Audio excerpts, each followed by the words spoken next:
Hello दोस्तों, आप सभी का स्वागत है। आज हम विज्ञान से कुछ महत्वपूर्ण प्रश्नों को लेकर आए हैं और यहाँ से आपके विभिन्न एग्जाम में प्रश्न पूछे जाएंगे, चाहे वह बीपीएससी हो, आपका 67वां या 68वां बीपीएससी हो, या बिहार दरोगा हो, बीएसएससी हो, यूपी पीसीएस हो, कोई भी पीसीएस हो, रेलवे बैंक हो, वहाँ इससे प्रश्न आपको देखने को मिल जाएगा। बीपीएससी और बिहार दरोगा में तो यहाँ से 100% प्रश्न आएंगे। चलिए हम कुछ प्रश्नों को देखते हैं और एक एक कर उसको समझेंगे भी उनके ऑप्शन के साथ ही। वीडियो शुरू करने से पहले हम यही करेंगे, मेरे चैनल को सब्सक्राइब कर घंटी जरूर दबा लीजिएगा ताकि मेरा प्रत्येक वीडियो आप तक पहुंच सके। लाइक, सब्सक्राइब और शेयर भी कीजिएगा। पहला प्रश्न है, वर्षा की बूंद क्यों गोलाकार होती है? ए में है जल में पृष्ठ तनाव होना, बी में है ऊंचाई से गिरने के कारण। देखिए, वर्षा का जो बूंद होता है वह पृष्ठ तनाव के कारण गोलाकार होता है। पृष्ठ तनाव क्या है कि वह कम जगह को घेरता है। जैसे मान लीजिए कि ये वर्षा का बूंद है, तो आप देखेंगे कि यह कम जगह को घेरता है और इसका कारण है आपका पृष्ठ तनाव। ठीक है, इसलिए इसका उत्तर ये हो जाएगा। अगला प्रश्न है, पृथ्वी का पलायन वेग है। ए में है 11.2 किमी प्रति सेकेंड, बी में है 7 किमी प्रति सेकेंड। देखिए, पृथ्वी का पलायन वेग 11.2 किमी प्रति सेकेंड होता है। अगर इस वेग से आप किसी वस्तु को ऊपर फेंकते हैं तो वह क्या हो जाएगा, अंतरिक्ष में चला जाएगा और वहीं जो है वह चक्कर काटने लगेगा। ठीक है, अगर इस वेग से अगर मान लीजिए कोई भी वस्तु को आप ऊपर भेजते हैं तो यह अंतरिक्ष में जाएगा और यहीं पे चक्कर काटने लगेगा। 11.2 किमी प्रति सेकेंड से अगर आप भेजते हैं तो कोई भी वस्तु ऊपर जाकर वो क्या करेगा, गोल गोल चक्कर काटने लगेगा। यानी पृथ्वी का पलायन वेग है 11.2 किमी प्रति सेकेंड। अगला प्रश्न है, पेंडुलम घड़ी तीव्र वेग से चल सकती है। ए में है ग्रीष्म ऋतु में और बी में है शीतल काल में। देखिए, पेंडुलम घड़ी जो है शीतल काल में जो है तीव्र गति से चल सकती है, क्योंकि ग्रीष्म ऋतु में उसका लंबाई बढ़ जाता है तो उसको अधिक समय लगता है, लेकिन शीतकाल में उसका लंबाई घट जाता है जिसके कारण वह तेजी से है चल सकती है। कौन? पेंडुलम घड़ी। ये बार बार प्रश्न, ये सब प्रश्न जो है आपको विभिन्न एग्जाम में देखने को मिलेगा, इसलिए इन सब प्रश्नों को आप जो है कम से कम 1 से 2 बार जरूर देखिएगा ताकि आपको याद हो जाए। अगला प्रश्न है, तेल जल के तल पर फैल जाता है क्यों? ए में है तेल का पृष्ठ तनाव पानी से कम है, बी में है पानी से अधिक है। देखिए, तेल जो है उसका पृष्ठ तनाव जो है पानी से कम होता है, इसी कारण जो है अगर तेल जो है पानी पे होता है तो ये फैल जाता है। ठीक है, किस कारण? पृष्ठ तनाव के कारण, इसलिए इसका उत्तर जो है ये होगा।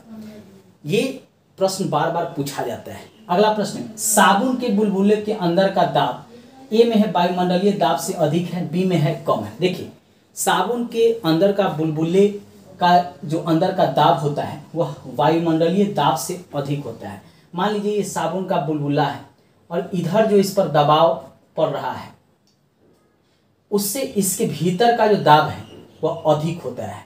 ठीक है, इसी के कारण जो है ये गोलाकार आकृति में होता है। तो अगर पूछे कि साबुन के बुलबुले के अंदर का दाब कैसा है तो वायुमंडलीय दाब से अधिक होता है।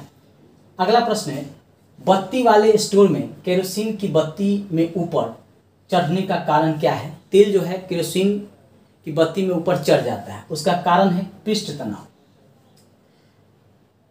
जो आपका केरोसिन होता है, इसके भीतर एक बत्ती होता है, इसमें जो तेल है वो पृष्ठ तनाव के कारण ऊपर जाता है, जिसके कारण जो है यह जो है दिया जलता है। ठीक है, तो याद रखिएगा, चित्र के सहारे आपको हम बता रहे हैं ताकि आपको याद रहे। एग्जाम हॉल में इस तरह के प्रश्न आते हैं तो लोग सर पे हाथ रखे बैठ जाते हैं कि क्या करें, सोचने लगते हैं। देखिए, इस तरह के प्रश्न को आप बार बार अगर रिवीजन करेंगे तो आप 100% इसको सही एग्जाम हॉल में लगा कर आएंगे। चलिए अगले प्रश्न को देखते हैं, झील की तली से उठकर वायु बुलबुला ऊपर सतह तक आएगा तो उसका आकार कैसा रहेगा? देखिए, आकार बढ़ जाएगा। मान लीजिए कि कोई यह झील है, ठीक है, यहाँ से ये जो बुलबुला ऊपर जाएगा तो इसका आकार बढ़ते जाएगा। ठीक है, इसको हमेशा याद रखिएगा। सबसे नीचे इसका आकार छोटा होगा, जैसे जैसे ये बढ़ेगा इसका आकार बढ़ जाएगा, इसलिए इसका उत्तर होगा ए। अगला प्रश्न है, हवाई जहाज से यात्रा करते समय पेन की स्याही निकलने लगती है, ए में है वायु दाब में कमी के कारण, बी में है वृद्धि के कारण। देखिए वायु दाब में कमी के कारण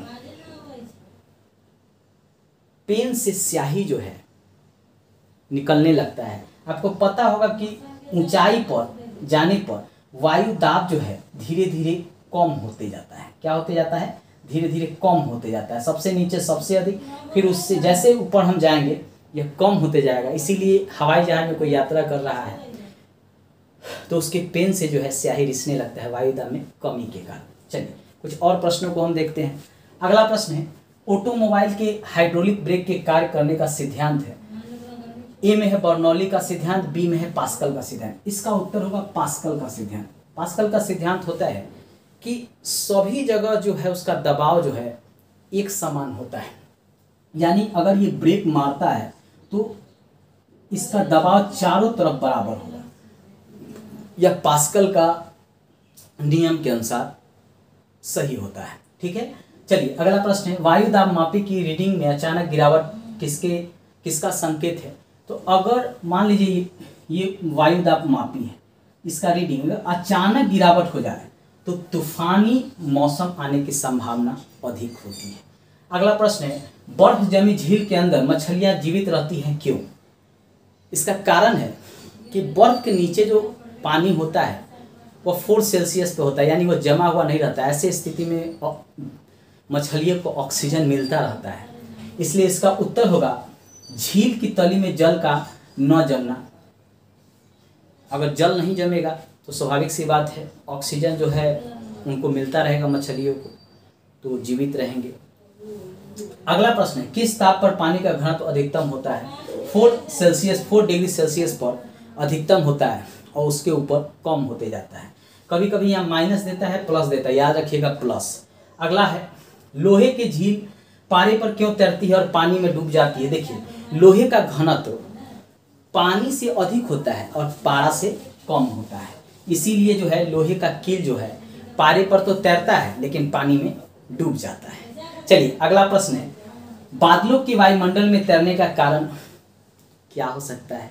तो भैया बादलों का वायुमंडल में तैरने का कारण घनत्व होता है। याद रखिएगा बार बार प्रश्न पूछा जाता है और हम जो है हमेशा इस प्रश्न को जो है गलत करके आते हैं।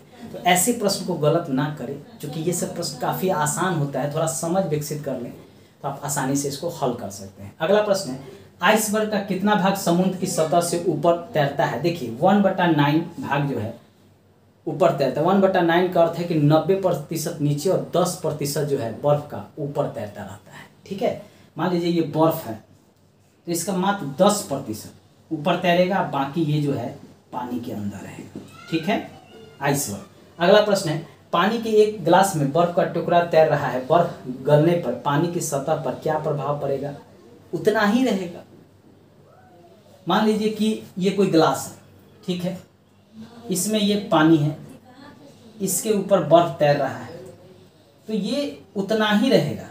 ऐसा नहीं है कि ये पानी जो है गिलास निकल कर बहने लगा, ऐसा नहीं होगा, यानी उतना ही रहेगा। बर्फ अंदर रहेगा, पानी का जो रहेगा गलने के बाद भी उतना ही रहेगा। आर्किमिडीज के सिद्धांत के अनुसार आपको पता है कि मान लीजिए पानी में कोई भी वस्तु जितना जगह छेकता है उतना ही उसका भार होता है। ठीक है, यहाँ पे भी यही है, जितना गिलास में पानी होगा बर्फ रखने पर जितना पानी ऊपर होगा गलने के बाद भी उतना ही होगा। अगर मान लीजिए कि ये गिलास है, पानी अगर यहाँ तक है बर्फ रखने के बाद, तो गलने के बाद भी वह इतना ही रहेगा। ये नहीं कि ये गिलास से पानी जो है बाहर आ जाएगा। दोस्तों इस तरह के प्रश्नों को प्रतिदिन मेरे साथ देखने के लिए, प्रैक्टिस करने के लिए आप मेरे चैनल को सब्सक्राइब और घंटे जरूर दबा लीजिए, ताकि इस तरह के प्रश्न आप प्रत्येक दिन जरूर देखें, ताकि विभिन्न एग्जाम में अगर यहाँ से प्रश्न पूछे जाए तो आप उसको आसानी से हल कर सकें। स्क्रीनशॉट आप ले लीजिएगा।